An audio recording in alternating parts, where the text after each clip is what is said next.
Hello hello hello, मेरा नाम है आनंद वर्मा। मैं हूँ एक medical career counsellor. Medical counselling centre में आपका स्वागत है। बहुत से बच्चे पर्सनल मैसेज करते हैं, सर आप टी शर्ट चेंज नहीं करते। तो भाई मेरी मर्जी, मेरे पास कपड़े नहीं है, बोलो, नहीं चेंज करूंगा। ये व्हाइट है यार, ब्लैक मुझे, और मुझे ब्लैक पसंद है।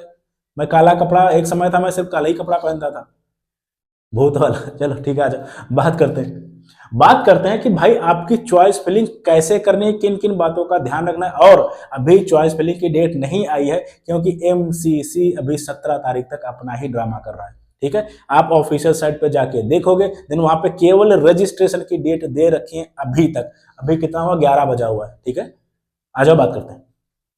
देखो, चॉइस फिलिंग टिप्स मैं आपको दे रहा हूं। मैंने यूपी के बहुत से बच्चे मेरे पास शिकायत लेके आए, बोले कि सर अभी से मुझे चॉइस फिलिंग मिल गई।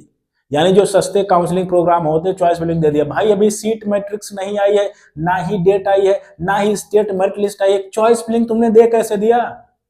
कैसे चॉइस फिलिंग बना दी भाई तुम लोगों ने, हवा में? क्या मैं बोलूं यार, कैसे कैसे काटने वाले हमारे यहाँ पड़े हुए हैं, लेकिन आदमी जाता है उन्हीं के पास है, वो बहुत फेमस लोग हैं वो। ठीक है, चलो ठीक है, मैं बात करता हूँ। चॉइस फिलिंग टिप्स कैसे क्या करने हैं, पहले मैं बात करूंगा अपने यूपी की ही बात कर रहा हूं, क्योंकि मैं यूपी लखनऊ से खुद हूं भाई। आज बात करते हैं। सबसे पहले, सबसे इंपॉर्टेंट चीज है आपकी स्टेट मेरिट लिस्ट। इससे ज्यादा जरूरी कोई चीज नहीं है। State merit list and seat matrix, ये दोनों रखता हूं मैं, अपना बता रहा हूं। पहले इनको रखते हैं, उसके बाद में हम क्या करते हैं, सीट मैट्रिक्स के हिसाब से जैसी जिस कैटेगरी की सीट होती है वो वाली बात। दूसरी बात, आपकी रैंक क्या है, आपकी कैटेगरी क्या है, आपकी स्टेट मेरिट लिस्ट में पोजीशन क्या है, आपके ऊपर कितने कितने कितने बचे, तब जाके एक कॉलेज बनता है। ऐसे चॉइस फिलिंग नहीं हो जाती है, और तभी जाके एक्यूरेसी आती है कि फिर मैं बोल देता हूं ये कॉलेज मिलेगा, और वही मिलता है। क्यों? क्योंकि यहां पे चीजें क्लियर हो जाती है स्टेट मेरिट लिस्ट के हिसाब से। आपकी रैंक कैसी है, आपकी जो कैटेगरी रैंक में पोजीशन क्या है, आपका रिजर्वेशन क्या है, मेरिट लिस्ट में आपकी पोजीशन क्या है, एंड सीट मैट्रिक्स क्या है। और बहुत सी चीजें होती हैं, जैसे फीस है। बहुत से गवर्नमेंट कॉलेज की फीस बहुत आई है, इस चीज का आपको ध्यान रखना। फीस है, एंड कॉलेज रिपुटेशन का कोई जरूरी नहीं है कि नया कॉलेज बना है वो खराब ही होगा, और ये भी कोई जरूरी नहीं जो पुराना हो गया मीडियम रेंज का कॉलेज वो अच्छा ही है। इसका भी आपको ध्यान रखना है। रिपुटेशन, एक एक कॉलेज पे आपको अच्छे से रिसर्च करनी है। अगर अपने आप कर रहे हो तो बहुत अच्छे से रिसर्च करनी है। मैं बार बार बोल चुका हूं, सिर्फ कॉलेज मिल जाना काउंसलिंग नहीं होती। ये पढ़ी लिखी फैमिली समझती है। जो बेचारा गांव से आता है, या जो जिसके गांव घर में एक ही डॉक्टर है, या जो है उसको पता ही नहीं, उसको वो करता क्या है, 99% एक ही चीज करता है। रजिस्ट्रेशन किया, सिक्योरिटी मनी जमा कर दी, जो है उसके बाद में चॉइस फिलिंग कर दी, उठा के 10 12 15 जो भी कॉलेज है वो डाल दिए, कॉलेज मिल गया, बात खत्म, अल्ले वल्ले खुश, हाँ बढ़िया बढ़िया कॉलेज मिल गया। बहुत थोड़ा सा और होशियार हुआ तो एक राउंड के लिए अपग्रेड के लिए चले गया, बस। भाई ये काउंसलिंग नहीं होती। ये एक पढ़ी लिखी फैमिली समझती है कॉलेज कितना ज्यादा मैटर करता है। अगर कॉलेज आपको अच्छा नहीं मिला, आपके अंदर अच्छी स्किल नहीं आएगी। अगर अच्छी स्किल नहीं आई, 5 साल बाद एमबीबीएस करने के बाद भी तुम बेरोजगार हो जाओगे, कंपटीशन नहीं कर पाओगे, क्योंकि इतना हाई कंपटीशन आने वाला है आने वाले समय में। मैं अभी की बात बता दे रहा हूं, एमबीबीएस करने के बाद लोग 25 25 30 30 हजार की नौकरी कर रहे हैं। डिग्री को बहुत ज्यादा सीरियस लेना, कॉलेज बहुत ज्यादा मैटर करता है, चाहे वो गवर्नमेंट हो चाहे प्राइवेट हो। अदरवाइज रो जाओगे। 1 करोड़ रुपए लगाने के बाद में अगर 25 हजार की तुमको नौकरी करनी पड़ी ना, आप जमीन खोद के अपना सर उसी में डाल लोगे। ये चीज याद रखना। ये अभी चीजें सीरियस नहीं ले रहे हो। ठीक है, तो ये मैंने क्या बोला, ये बोला आपकी स्टेट मेरिट लिस्ट के हिसाब से, इन चीजों के हिसाब से कॉलेज बहुत ज्यादा मैटर करता है। सिर्फ कॉलेज अलॉट हो गया, आप खुश हो गए, बल्ले बल्ले, ये काउंसलिंग नहीं है। मैं फिर से बोल रहा हूं, एक पढ़ी लिखी फैमिली काउंसलिंग कराती है। जो बेचारे गांव घर से, उनको लगता है काउंसलिंग का पैसा बेकार होता है।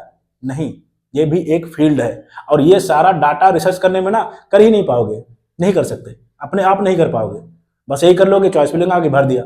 चॉइस फिलिंग एक कॉलेज लेके, 2 कॉलेज लेके, 3 कॉलेज लेके, 4 कॉलेज लेके कर सकते हो। ये जरूरी नहीं होता कि आप अपने आपकी रैंक है 35 हजार और आपके जीएमसी भरे पर मिल जाएगा, जिंदगी में नहीं मिलेगा। ये चीजें ध्यान रखो, ठीक है, ये होती है। ठीक है, गवर्नमेंट कॉलेज के आपको क्या देखना है, मैं बता दे रहा हूं। राउंड एंट्री कोई जरूरी नहीं पहले राउंड में एंट्री मार दी, क्योंकि तीसरे राउंड के बाद रूल्स चेंज हो जाते हैं, और कभी कभी अच्छे अच्छे कॉलेज की कट ऑफ डाउन होती है। तो आप एंट्री किस राउंड में मार रहे हो, ये भी इंपॉर्टेंट है। ठीक है, कोटा, ऑल इंडिया कोटा से जा रहे हो, स्टेट कोटा से जा रहे हो, ये भी बहुत ज्यादा इंपॉर्टेंट है, क्योंकि तीसरे राउंड के बाद में अगर आपने ऑल इंडिया में एडमिशन ले लिया तो स्टेट में नहीं आ सकते। और अगर स्टेट की कट ऑफ डाउन आई, देन स्टेट में तब भी नहीं आ पाओगे, क्योंकि रूल है, नहीं आ सकते। डिबार हो जाओगे, सिक्योरिटी मनी भी जाएगा, नेक्स्ट ईयर नीट भी जाएगा। तो कोटा चूज करना बहुत ज्यादा जरूरी है। ऑल इंडिया से काउंसलिंग करा रहे हो या स्टेट से काउंसलिंग करा रहे हो या दोनों से करा रहे हो, दोनों से करा रहे हो, बहुत ज्यादा मर्ज करके चलना है इनको, ठीक है। रूल्स एकदम हर बार में कुछ ना कुछ नए रूल्स डाल देते हैं, ठीक है। तो इसका भी आपको ध्यान रखना है। अपग्रेड हो गया, फ्री एग्जिट हो गया, रिजल्ट उनका बहुत अच्छे से यूज करना है, ठीक है, बहुत अच्छे से यूज करना है, इसका ध्यान रखना। एंड कॉलेज आपका नया है पुराना है, ये सब इनको भी आपको ध्यान रखना। क्लासेस चलती भाई, बहुत से गवर्नमेंट कॉलेज ऐसे हैं जहां क्लासेस तक नहीं चलते। मैं गवर्नमेंट कॉलेज की बात कर रहा हूँ, और ये जानकारी आपको बिल्कुल भी नहीं है। आपको वो कॉलेज मिल गया, फिर क्या करोगे? फिर वही आएगा ना, बर्बाद हो जाओगे, ठीक है। ये मैं गवर्नमेंट कॉलेज की बात बता रहा हूँ। प्राइवेट कॉलेज का तो बहुत अलग ही गेम है। प्राइवेट कॉलेज में मैं बात करने वाला हूँ, 6 लाख अगर आपकी रैंक है, ऑल इंडिया रैंक की मैं बात कर रहा हूँ, आपको यूपी में अगर 6 लाख के आसपास है, देन चलो थोड़ा मैं मान सकता हूँ। 6 लाख से जैसे ही नीचे है, आप दूसरा ऑप्शन जरूर रखना। अदरवाइज ये कॉलेज वो कॉलेज, ये स्टेट वो स्टेट, यहाँ वहां करते करते पागल हो जाओगे। तब तक जो है आपके जो है जो सीट होती है आपके नंबर पे, यानी जाहिर सी बात है जस्ट क्वालिफाई नंबर हो गया, तब तक क्या होगा? देखो एक बात समझो, अगर आपके नंबर कम है ना भाई, आपके अगर नंबर कम है, आपकी रैंक ज्यादा, आपको ज्यादा पैसा देना पड़ेगा। ये सिर्फ काउंसलर्स बेवकूफ बनाते हैं कि हाँ आपके नंबर है 280 और आपसे बोल दिया जाएगा कि शुभारती मैं दिला दूंगा। भाई वो 450 नंबर वाला कॉलेज है, नहीं होता। और बाद में वही एक राउंड के बाद वो क्या करेगा? कॉलेज चेंज करेगा। 2 राउंड के बाद बोलेगा पैसा बढ़ाओ। ये बकवास चलती है।